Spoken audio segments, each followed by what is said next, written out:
Alright, welcome back guys to the next part in our subscription app series. In this part, we're going to finally start building out the feature to allow posts to be written by the user, so authoring posts. So let's go ahead and open up our Xcode project here. I'm going to go ahead and give it a run to make sure we are not hitting any errors from where we had left off. And I've also got the Firebase console opened up here in my browser, particularly to the database. So it looks like our app has built here. Awesome, looking good. Let me just go ahead and sign in, and then we'll dive into authoring posts. The concept of authoring posts for us will be fairly straightforward. We're going to allow the user to enter a title, rather we're going to require them to enter a title, some body content, as well as a header poster image for the post. And assuming the user has those three things, we're going to let them go ahead and post that article. So let's go ahead and sign in here. Let's see if I remember what the login was. I believe the password here was password. We'll go ahead and continue, and boom, we are in. So first things first, what do we want to build? We want to build a way for the user to actually author a post. And what I'm going to do is we're going to add a floating action button with maybe a pencil or a pen icon. You could optionally add a plus button at the top right here, but I think a floating action button is going to look a little nicer. So let's jump into controllers. We're going to go to core and home view controller, and let's go ahead and create that compose button, more or less. So we're going to say private let compose button is going to be a UI button, and we're going to create it with the anonymous closure pattern, and hopefully your autocomplete is working there. Let's go ahead in here and configure the button. So we're going to go ahead and say button is a UI button. Going to go ahead and return it here. And inside of here, what do we want to do? Well, the first thing we want to do is set a background color. So I'm going to go ahead and say this is going to be system blue, perhaps. We're also going to set a tint color, and this is going to be white. And the other thing we want to go ahead and set, most importantly, is an icon. So we're going to say set an image, and this is going to be a UI image with a system name. And I want to go ahead and say pencil is one of the names that exists. If not, we can open up SF symbols and take a look in a moment. So now that we've got this, the next thing that we want to do is make it a round button. So we want to go ahead and say layer. I'm going to say corner radius, and our button here is going to be maybe 80 by 80. So we'll go ahead and say it's 40, which is going to yield us a circle. We're also going to go ahead and give it a nice little layer corner border. So you can go ahead and start typing out border color and border width. These are the two that we want. There is also a way to set opacity, but we're not going to deal with that too much today. So we are going to go ahead and say border width. Or shadow width is actually what I'm looking for, not border width. So we're going to say shadow color and shadow offset. So let's go ahead and say shadow color here is going to be a UI color dot label, which is going to give us the opposite of the background color. And then from this guy, we want to grab a CG color. And then we're going to say button here dot layer dot. Let's see what else is available in our shadow properties. So we want shadow opacity. We're going to go ahead and make this maybe 0.4 or 5. We can tweak it and see, how we like it.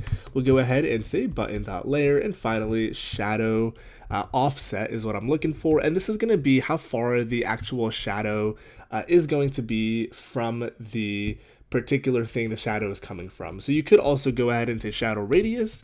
Let's try shadow radius and see what that looks like. So now that we've got this button, we're going to go ahead and add it as a sub view. And I know I'm spending quite a bit of time on the button, and the reason being is you want the button to look nice, right? That's the actual way that users are going to author posts here. So you don't want to cut corners on it if you're going to cut corners on anything for that matter. So let's go ahead and assign a frame here. The X and Y I'll come back to in a moment, but the width and height are simple. It'll be 80 by 80. So the X is going to be view.frame.size, or you can just say .width, minus 80 minus some margin. Maybe we'll say 16 here. And for the height, we're going to do the same thing. We're going to say, for the Y, I should say, view.frame.height minus 80 minus 16 and minus view, safe area and sets, and we're going to say bottom. And we'll go ahead and see what that looks like. Let's make sure all of our autocomplete is playing nice here. Let me just go ahead and line break this. And let's go ahead and give it a run and make sure everything is looking all right. And then we'll get into actually creating the post enter controller. So we'll go ahead and hit Command R to build and run. And let's also hope that the pencil icon actually exists, and I didn't actually make that up. But bear with my simulator here, and we'll see in a quick second. Alright, cool. So there is our button. We have a little pencil on there as well. Now, two things to note. One, the pencil is super duper small. Second, we maybe want a nicer icon because the pencil for some reason looks a little strange. So we're going to open up SF symbols here, which has a bunch of symbols provided directly by Apple. And we're going to look for maybe compose in here and see if that looks better. Yep, this looks a lot better. So I'm going to copy that one right there. And we're going to stick it on into here. And the way you're going to get the larger image is by providing a configuration. And this is going to be a Uiimage.symbol configuration. And the configuration takes in a variety of things, but the thing that we care about is a point size. You can also set a weight, so maybe we'll do that. So we'll say 32 here, and maybe we'll go ahead and say medium. And if you go ahead and run it now, you'll see that your actual icon is 32 points in size, and it'll be the medium weight. So it'll be a little more bold than the regular one. And you can tweak that as you see fit, whatever looks nicest to you. So I think that looks a lot nicer. I'm going to go with that. Shadow's looking pretty darn good. Let's go ahead and hook up this button and move on forward. So we want to go ahead and add a target to this. We're going to say add target self. Action will be did tap create. Maybe I'll go ahead and call it for touch up inside, which is going to be the event. And essentially when the user taps on this button, we're going to show another view controller, and that view controller is going to be to create a new post. So we have a super creatively named controller called create new post view controller. I'm going to go ahead and give it a title here. It's going to be create post. We're going to wrap it inside of a UI navigation controller so we get the nice navigation bar. And the root controller here inside of this guy will be the VC right above. And finally, we want to go ahead and present this controller. So let me go ahead and add my ending parenthesis there before I forget to do that. We'll go ahead and say present navigation controller animated true, just like that. And before we give it a run again, let's go ahead and actually write out some more code so we have more to actually test in the simulator. So I believe we have a create new post controller under the posts folder, which we do, and there is absolutely nothing in here. So let's go ahead and create the stuff we need. So first and foremost, what do we want? We want a nice background color here, and this background color is going to match the system background color. The next thing that we're going to want is a way to cancel and post. So we're going to say navigation item dot left bar button item is going to be a UI bar button item. And there's a variety of ones that you could use. I'm going to create one with a title. So we're going to go ahead and say create it and look for the initializer that takes a title and a style. This title here will be cancel. Style will be cancel as well. Let's go ahead and do that. Target will be self, and action is going to be a selector, and this will be did tap cancel, just like that. And let's ignore that error for a quick second. It should go away after we go ahead and create all this stuff. Alright, looks like it has gone away, and we can go ahead and actually copy and paste this and do it for the post button, which will be a right bar button item.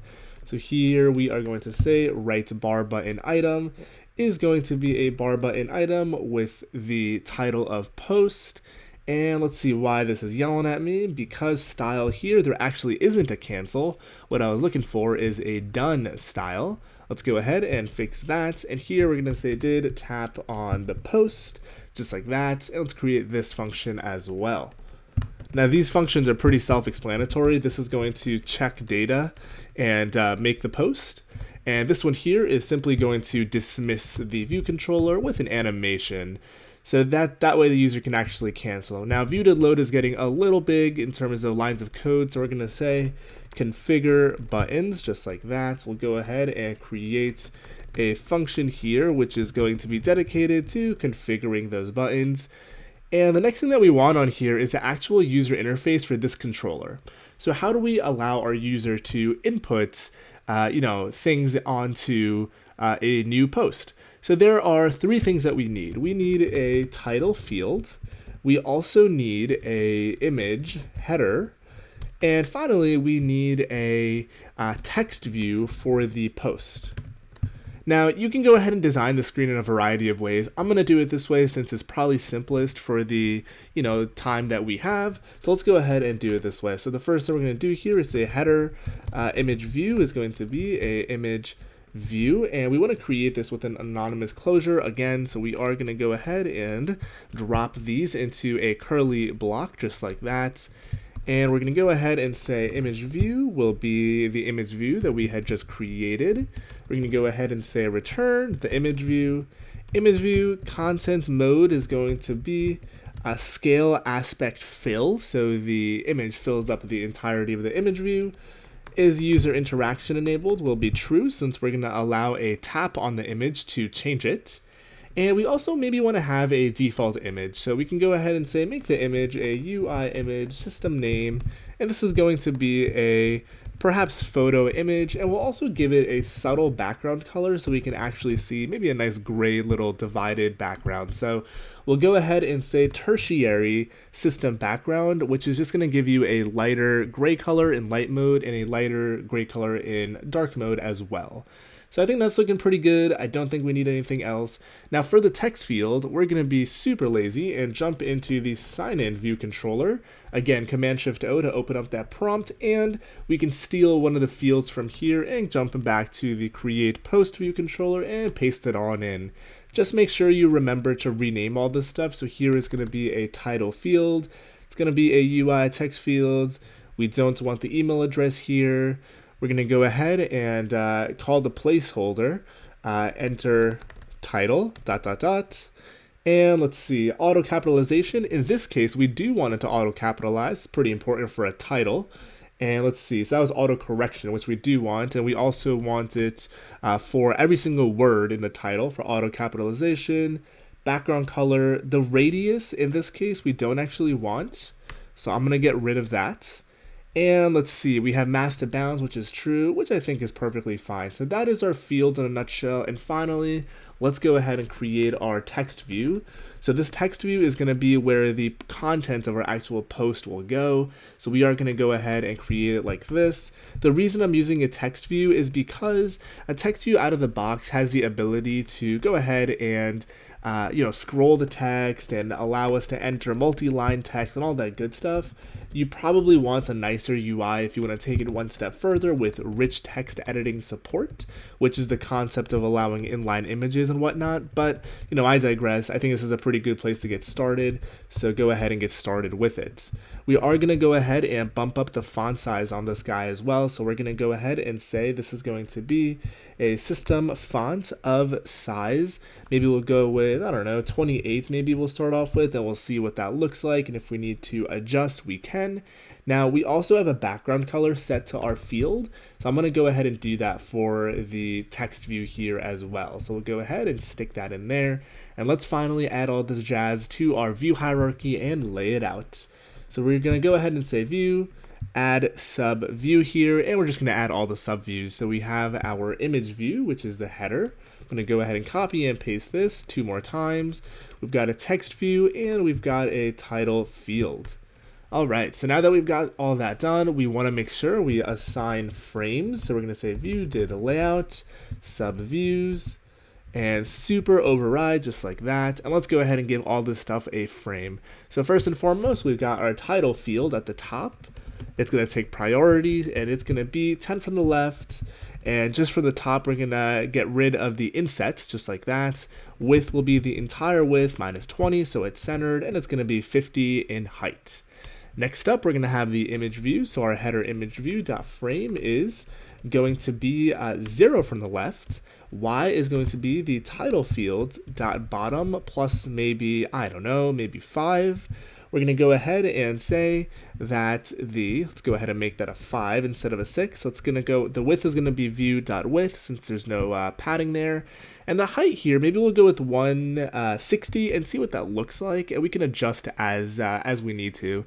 And finally, the most important thing in here, our text view. It's going to be a CG rect as well. X is going to be 10, Y is going to be the header image dot bottom plus maybe 10. Width is going to be view.width, and we want to subtract 20 here for the padding. And the height is a little bit tricky. So for the height, we are going to want view.height minus 210 for the two views up here, 50 and 160, as well as subtracting the view.safeAreaInset.top. That way we'll have the text view take up the height of our remaining view. And that should be good to go. Now, we've got the buttons already set up to cancel and post. Let's go ahead and start hooking up this function here to actually post. So what would we need to do? We would need to make sure that the user has text in the field, both the title and text view. And we would also need to have a selected header image. So we can go ahead and say selected header image by default is Uiimage optional. And in this function, what we're going to go ahead and do is we're going to unwrap everything. So we're going to say guard-let title is going to be the title field.text. Let the body is going to be the text view.text, and let the header image is going to be the selected header image. Let's see if I can find this. Selected header image, just like that. And if we don't have any of those things, we're going to yell at the user and say, hey, go ahead and add these things, because we can't really post unless the user has them. So let me go ahead and just line break all of this. We also want to make sure that the entered text for the title and body isn't empty, right? And we're going to make sure that it's not empty in a bit of a more intelligent way by trimming out all the white spaces. So in that case, if the user just enters a bunch of spaces, it's not valid for the body or the title. They're going to have to actually enter in something other than just white spaces. Now you can constrain this more to characters and numbers, but we're not going to get that fancy. So once we've actually done this, we want to go ahead and create a post model. So you might recall we have created a blog post, and it takes in a identifier, a title, a timestamp, which is more or less, when this post was created, as well as a header image URL and the text, which is the body string. So one thing I am going to go ahead and tweak on here is our timestamp here. We could go ahead and change it to a date, but actually now that I think about it, let's actually leave it as is. So we're going to come back to our create post view controller and instantiate a blog post. What is the identifier going to be? It's going to be something completely random. So we're going to create a UUID string. Title will be title. Now, how do you get a timestamp? Well, you take date and you say time interval since 1970. So this will be the Unix timestamp of the current time from 1970. The header image URL will be nil by default. And the text here is going to be our body. Now, the process of actually making a post is twofold. So first, we need to upload the header image. Second, we need to actually make the insertion of post into the database. And once we've done that, we are good to go, and we can just send off a notification to refresh our UI.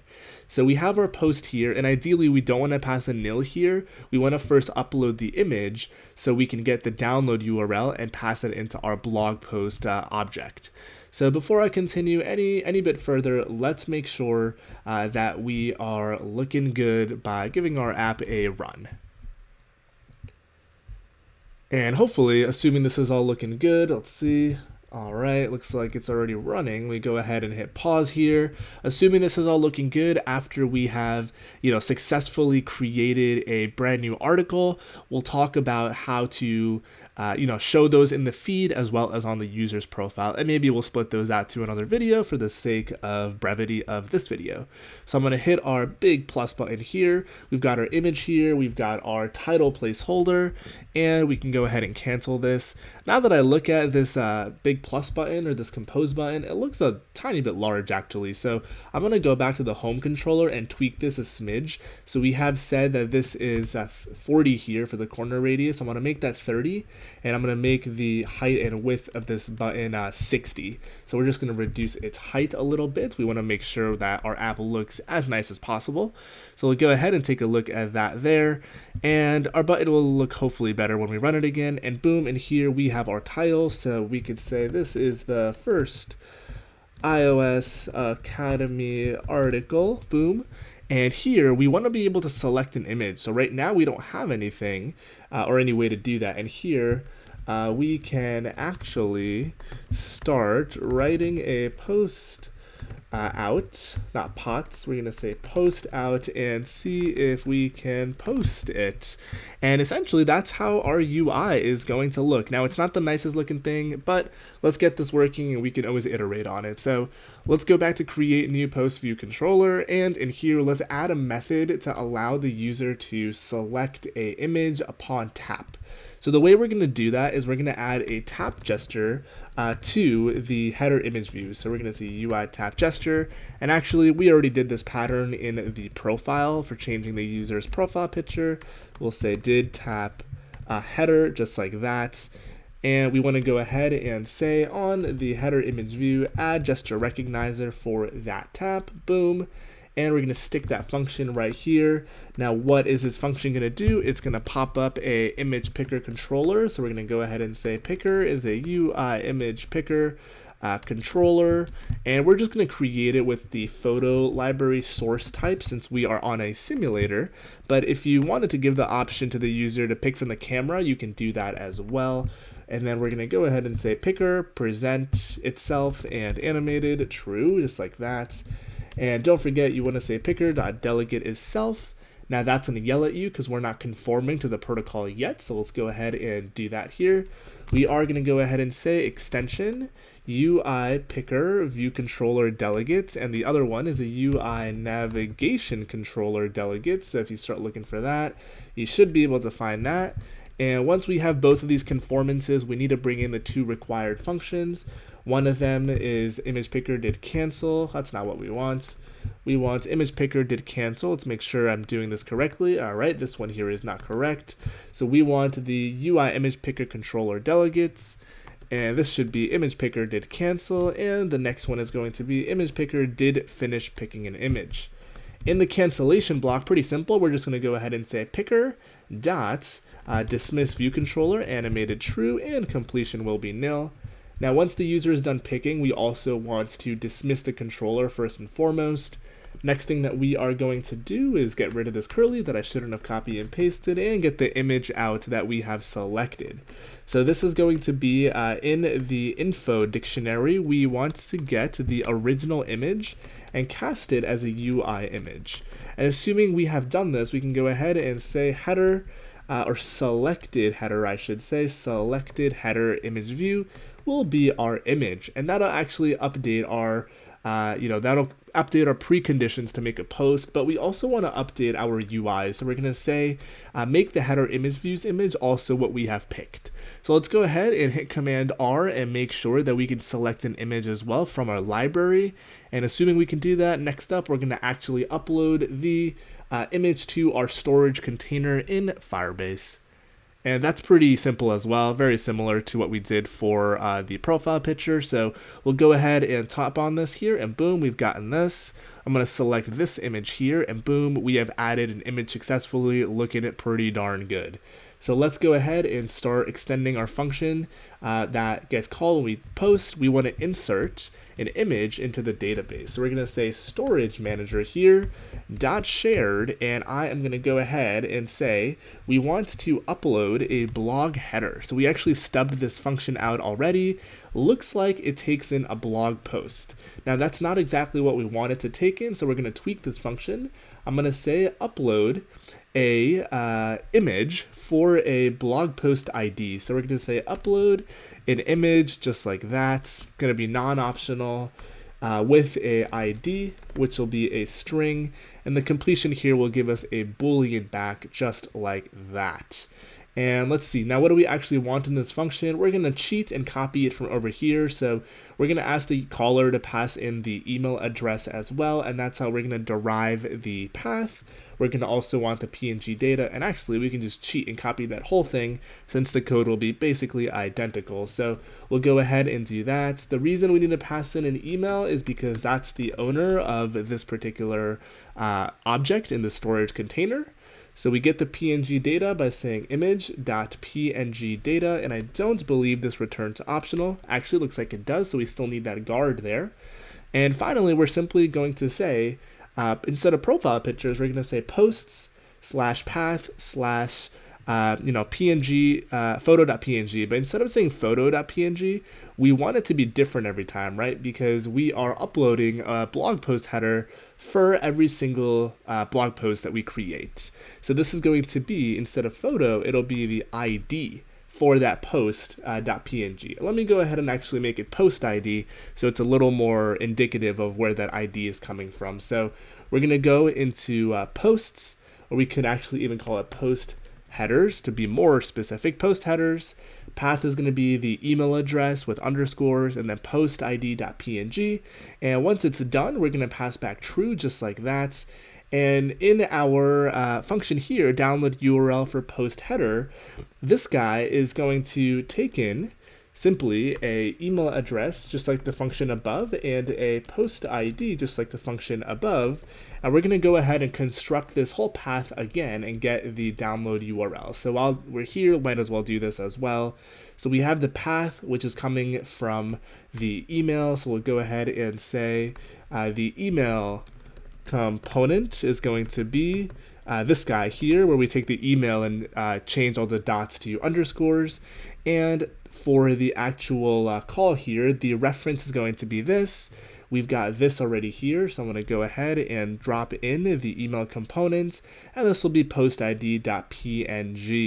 Let's make sure this is looking good. Now we don't want to put data. What we want to do is get the download URL, and the completion here is going to give us a URL and a error here. The error we're going to choose to ignore. So we'll go ahead and simply call the completion handler and pass back that URL. Now this completion handler takes in a URL optional, so we're going to have to handle the error on the caller side in case we didn't actually get a non-null URL back. So now that we've done all of this, we can jump into the create post controller, and we're going to call this function. So let's go ahead and start typing this again to get that autocomplete helping us. So we're going to say upload blog header. First thing that we want is the email. So this is going to be the email, which I'll get in just a moment. Next up, we're going to have the header image, which is up above in our unwraps here. Now we need to create this post ID before we actually use it down there because our storage manager needs it. So we're going to say post ID is going to be this guy. Maybe we'll call it new post ID since that's basically what it is. Go ahead and update these everywhere, and let's update this here. And completion here will give us a callback letting us know, if it succeeded or not. And assuming it succeeded, we're going to next go and get the download URL. So we're going to say success in, and we're going to say guard success. Otherwise, we'll go ahead and return. And once we've actually succeeded, we want to get the download URL. Before I do that, let's get our email out. So we need the current user's email who's posting, and this is where user defaults comes in handy.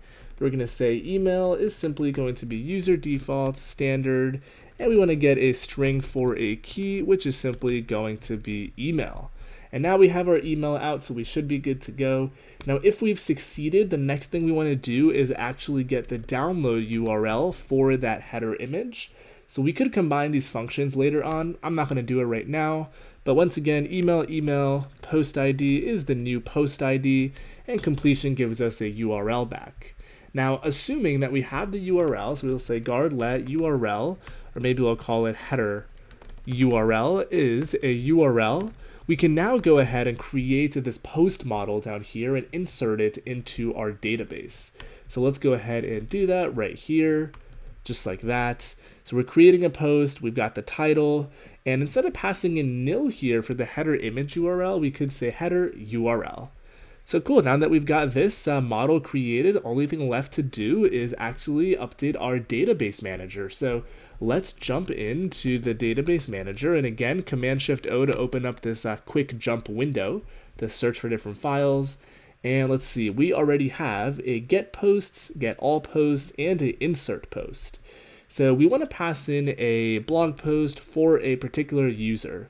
Now, I believe our actual controller for creating a post doesn't have the user, so what I'm going to go ahead and do is change this to instead pass in, let's jump back to the database manager, to instead pass in a email address instead of a user. Because we're only inserting posts for our current user, so ideally we should have that user object on hand, but since we don't, we'll make our lives easier and do it this way. So how do we actually go about inserting this? So it's actually identical to what we did for the user here. So first we're going to take this and get a document ID, which is going to be the user's email. And we're going to create the data, and we're just going to put the data in the database like that. So let's go ahead and drop this here. This is going to simply be the email. So there's our document ID. Now, this document ID is going to be slightly different. So I'm going to go ahead and say this is the user email. Now, what is our data going to have in it that we insert? So we're going to want to have the title, of course, which is going to be our post.title, and we called it a blog post. Next up, we're going to want to have the URL as well as the body. So I'll go ahead and do the body first. So blog post dot text is what we called it on here. We're going to have a created option or a created property, which will be the date that it was created. So we have actually called it, let's see, we've called it a timestamp in here. Don't forget to put in the ID since we spent so much time. So we're going to say the ID is going to be blogpost.identifier. And finally, we've got that header URL in here as well. So we'll say header image URL, and this is going to be the blog post dot header image URL dot absolute string. Now this might give you a nil in some case if things have gone wrong, but that's all right. So let's go ahead and see why this is yelling at me. Probably because we have a nil in here. So we need to go ahead and say this will be string and any, just like that, and that'll go away. The error at least should hopefully go away. Go ahead and tack on a comma there that I had forgotten to do. And let's see, so this guy might give us a optional, which I think is fine, but for the default case, we'll just go ahead and give it an empty string just like that. So cool, so now that we've got this, last thing to do is insert it into the database. So we want to insert it into users, and then the user document. So this will be user email, and then inside of this, I'm going to insert it into a collection called posts. And inside of this collection, we want to insert a new document. So we're going to go ahead and see if there is a way to do that. So we want to, add a document. Boom, there we have it. We want to add a document with a completion handler. Data will be data, and callback will be our callback. So we're going to say error, error in if we have an error, and we know that it succeeded if the error is in fact nil. And that's what we will pass into our completion handler. And that is absolutely it. That's all we need to do to actually insert a new post. So let's go back to this controller, make sure it's working, and let's test it end to end. So now that we have a post here, we're going to go ahead and say database manager shared. We're going to say dot insert, and we want to insert a post. We're going to pass in that post. Email is email, and callback is callback. And we're going to say posted in. And if the user has posted, we'll say guard posted, make sure I spell guard correctly. And if we've successfully posted, we can go ahead and simply return or dismiss this view controller. So we do want to go ahead and say weak self so we don't capture any memory and cause a memory leak. We are going to say self dot did tap. Now we already have a did tap cancel, so might as well use that function. Now this is gonna update the UI, so you want to make sure you do it on the main thread like that. And in this case, if something went wrong, we are gonna go ahead and say print failed to post new blog article. And in our upload case, let's add a print in here as well. So we'll go ahead and say failed to upload URL for header. And the other nice thing that I'll do here, just for the sake of it, if we don't have the preconditions met, in other words, the user hasn't entered a title or a body or something, we're going to go ahead and add a nice alert to let them know that they need to get their life together before they can try to post. So enter post details. Please enter a title, body, and select a image to continue, I guess is what I'll say here. You can change up the wording, obviously, as you see fit, and the style here will be an alert. We're going to present this alert and animate it true. Generally, really good practice to actually adjust all of your edge cases and handle all of your errors appropriately so the user isn't left wondering, what the heck happened. So title here will be dismiss, style cancel, handler nil. So I know we just typed out a whole lot of code, so let's go ahead and give it a run. Everybody hold your breath, cross all your fingers, and let's make sure I didn't make a mistake and that we can insert a post. Now, once we actually verify this works, we need to notify our UI here that we have posted so it can refresh itself. So let's go ahead and do this. So first up, we're going to select an image since that's the funnest part. And we're going to go ahead and add a title here. So one thing I noticed right off the bat, our image is bleeding over the edges here. So I'm going to fix that.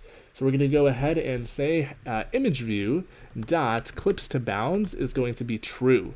You can see it bleeding underneath the title field up here. The title is going to be welcome to the Thoughts Articles app, just like that. And let's go ahead and add something in our body here. So this is the first post that is going to test out our posting ability. And I'm just going to go ahead and copy and paste this a few times so we have, some more content to work with here, just like that.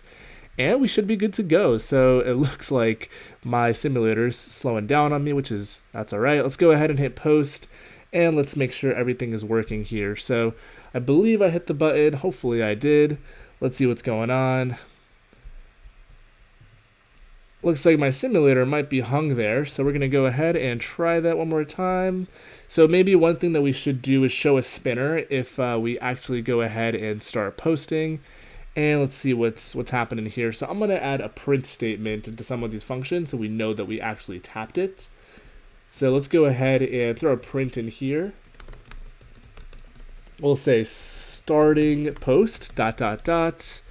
And let's see. We'll go ahead and run this again. And let me just peek into my database and see if anything was inserted here. So I don't think it was. All right. Looks like it was not, which means, we didn't succeed. So let's try that one more time. Bear with my simulator here. It's definitely not happy with me. My computer fan is being nice and loud. And it looks like our button here can get moved over a smidge too. So something weird is going on here because our simulator is oh so slow. So let's see what we want to do. Let's go ahead and close this and try that one more time. Let's just try it opening it up like this without Xcode. Sometimes Xcode just does some weird stuff. So let's go ahead and try it. Looks like it's way faster now. So there is our image, our first blog post title, and here we are going to simply hit paste, and it looks like it's not pasting, so I'll just type it out. So this is our first article, title, article post to verify that blog post creation is working as expected. Sometimes the simulator is a pain to test with, so I'm not going to bother copy and pasting. Let's go ahead and hit the post button. Let's see what happens. So it looks like we hit it, and I'm not seeing any error alert. We're seeing this dictation thing, which is not really that relevant. So let's see what's going on. So we should see an alert if any of those, preconditions aren't met, or we should see a print here. I'm not seeing either, so let's see. So we're going to go ahead and refresh this. All right, so it looks like we actually did upload that header. So let's take a look in here.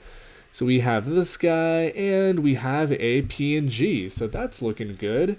Let's go back to our database. Let's make sure our post is in here too. So posts, email address, posts. All right, so this is in here as well. So we have an identifier, which is our, this should be our post ID actually. It shouldn't just be a random identifier. We have the identifier, we have the body in here, there is the URL, and there is the ID and title. So it looks like it was a little slow, but it did actually succeed here. So let's go ahead and tweak one thing in the database manager that we should have tweaked before. So we just did add document. So instead of doing add document, we are going to say set data, and the document here is going to be with a path of the post ID. So we're going to say blog post dot identifier. Now that is going to actually have the identifier for that particular document. And finally here we can go ahead and say that we want to set data, and this guy here is going to take in the data. Completion is once again going to take in a error, and assuming that we don't have an error, we know that we are good to go, so we'll say error equals nil. So that is how we want to do this. And let me go to my database and actually get rid of the current documents in here. So the way you can do that is by just clicking this, hit delete document. It's going to ask you to verify, and it'll just delete it.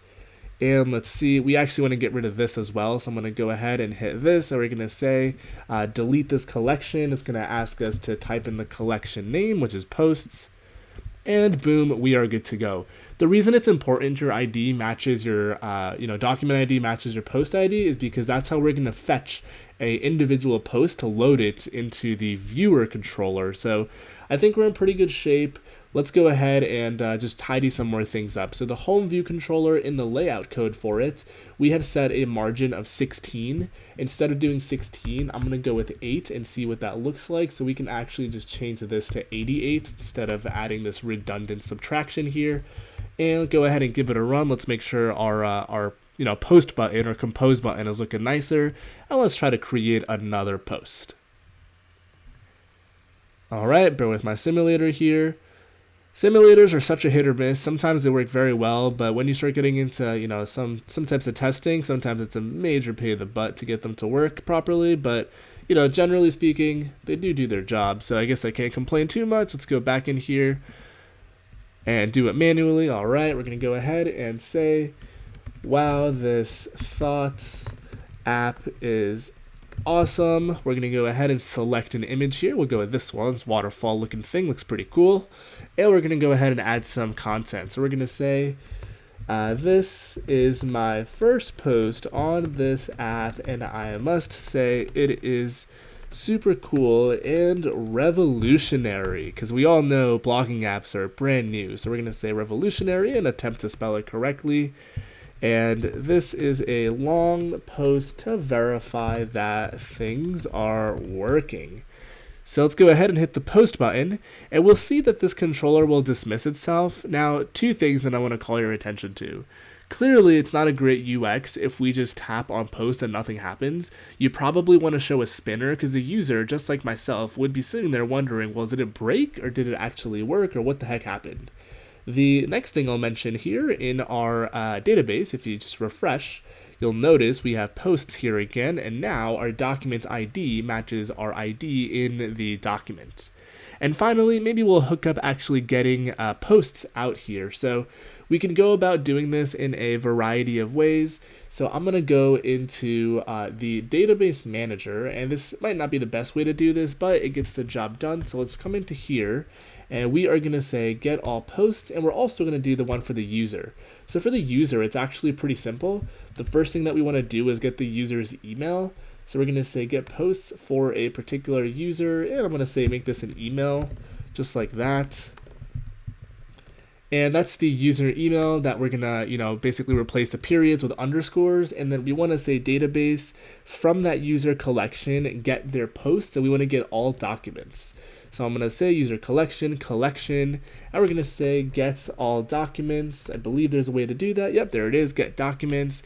And the completion handler will give us a snapshot and a error. We're going to get all the document IDs out, or the documents, I should say. Documents is going to be snapshot dot document dot for each. We're going to say, or we can say map rather, and we're going to say $0 dot data, which is going to give us a dictionary representation of each of them. So we're going to say .data. Let's see if we can do that in a cleaner way. So here we have documents, which gives us a query document snapshot, which I guess is fine for now. We'll also verify that an error is in fact nil. And down here, we can get the data. So in here, the reason this is yelling at me is because we need an extra curly. So we want to say, get the data from each of these. So let's see if I can get away with doing a map here, or a compact map, I should say. So we'll say compact map, and this will be $0, and there should be a data on here. And this gives us a dictionary for each of these documents. And the last thing left to do is convert these documents into blog posts. So the way we're going to do that is by mapping this dictionary that we have inserted into the database into those blog posts. So we're going to say posts is going to be an array of blog post objects, and we're going to go ahead and say that this is documents.compactMap, and we're going to say dictionary in, just like that. We're going to create a new blog post object here from everything in that dictionary. So I'm going to go ahead and line break all of this, just like that. And we're going to go ahead and start dumping the stuff in. So we're going to go ahead and delete all of this. And this is the working model that we're coming off of. So let's go ahead and get all this stuff out. So guard let ID will be dictionary. And what I care to get from in here is the ID as a string. Now you could use Codeable for this as well, admittedly, but we're just going to do it the simpler way. The next thing that we want is a title from the dictionary, which is going to simply be the title as a string, just like that. Let's go ahead and copy and paste this. Now it's super important that your spelling matches. I've had weird, blips where sometimes I'll build the whole thing out and something really random isn't working, and then I'll come to find out that I forgot to, fix a typo somewhere. So just double check your typos, because that really sucks when you make them and you spend a ton of time debugging. So here is the stuff that we need. One thing that I will call out is this created should be a time interval, not a string. And let's go ahead and simply return. If we don't have that, we'll return nil here if we don't have all of these things. And we'll say invalid post fetch conversion, just to make sure we catch it in the console here, conversion.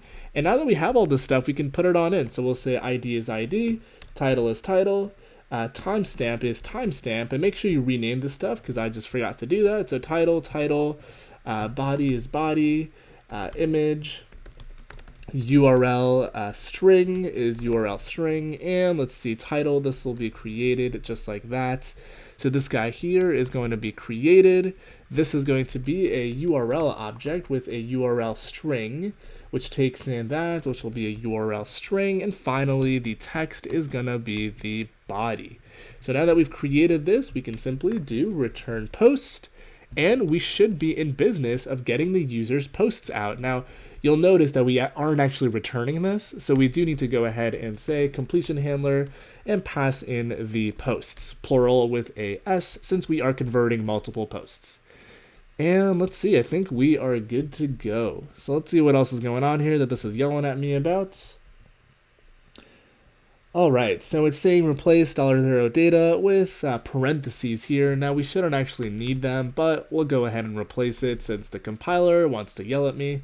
But let's see, I think we are good to go here. So let's just test this out, and then we'll wrap up the video here since it's getting a little lengthy. If you guys recall, in the profile view controller, we had a function to actually fetch the user's posts, somewhere stubbed out in here, I believe. And we're going to call that function from in here. So we have fetch posts here, and we get an array of actual objects. So this profile actually has a user on it already. I can say email is going to be user.email, just like that. And we want to validate that this actually exists. So we're going to go ahead and unwrap it here since we need the user's email to fetch the particular posts that are owned by that user. So we'll go ahead and unwrap it just like that, and boom, return. And the only thing left to do here is say database manager shared, go ahead and give me posts for a particular user. There's the email, there's the completion handler, and this will give us posts back. We're going to say self.posts equals posts, just like that. This is going to be weak self, so we don't actually, leak any memory. And now that we've actually done this, we can go ahead and tell the table view to refresh itself. Now make sure you do that on the main thread so you don't cause a leak. We'll say self.tableview reload data, and the number of posts will be the post.count. Now I have set the text here to blog post, so we're going to say post.title. We're going to design the layout of this later on, but for now, just to verify that it is in fact working, this is what we are going to do. And let's see, I think we're good to go. So let's make sure this function is actually called somewhere. I believe it is not at the moment. So in the initializer, we are going to, or rather view to load maybe, we'll go ahead and call this function here. Go ahead and give your app a run. And let's verify that we're able to fetch posts. I know this video's gotten a little lengthy, but we're almost there. Stay with me till the end, and we'll verify that this is working. And in the next video, we'll work on the feed as well as designing out, the cell for a post. So if I go to my profile here, we should see, hopefully, that cell. It looks like we're not seeing it quite yet. So I'm seeing, our email address. There is our header. It is awfully slow, so we might want to cache that, but we should see our cell here, which I'm not seeing. So let's go ahead and actually put some prints in here. So the first thing we're going to say is print fetching posts, verify that's working. Let's make sure it didn't load in the background. Looks like it didn't. And then in this guy, we are going to say print posts.count, and I'll go ahead and say found this many posts, and go ahead and give that a run. And these prints are usually pretty helpful just to figure out, what's going on. You could obviously use breakpoints as well, but we're just going to use prints since they're pretty easy to also visualize when I'm recording these videos. So go ahead and run the app, and let's jump to the profile again. And if we, divulge too much, we'll jump into doing this in the next video. So once we tap onto here, it looks like we're not actually calling the function to get posts. So let's see why the heck that is. So we're trying to unwrap the user email first and foremost, which we're not doing for whatever reason. So let's see what's going on here. Looks like we're passing in current email and not actually the user model. So that's what we want to actually do. So let's make this guy current email, and this is non-optional. That makes a whole lot of sense. So let's go ahead and actually get rid of this. And for the email, we can actually say current email. This is just by virtue of forgetting what I wrote here 4 videos ago. So let's go ahead and try this the third time. Third time's the charm. Everybody crossing your fingers. And let's make sure that we're fetching posts. So in the next video, what we're going to do is we're going to build out the feed so we can fetch posts from, all users. And we're also going to build out, the cell to show posts for a given profile and particular user. So we'll go ahead and switch to our profile. We are fetching posts here. It is incredibly slow for some reason, but it looks like it found one post, and you can even see the title here. Now, what we would actually want to show here is maybe a preview image and maybe the first, 100 characters of the post body. So it looks nicer than just like a one-line title, but I digress. This video has gotten long enough. If you haven't done so already, drop a like down below. Subscribe if you're, into it. If you're into Swift and iOS, want to stick around. And don't hesitate to leave any comments down below. If you have any questions, comments, concerns, errors, always looking to help as much as I can. So thanks again for watching. I'll catch you all guys in the next one.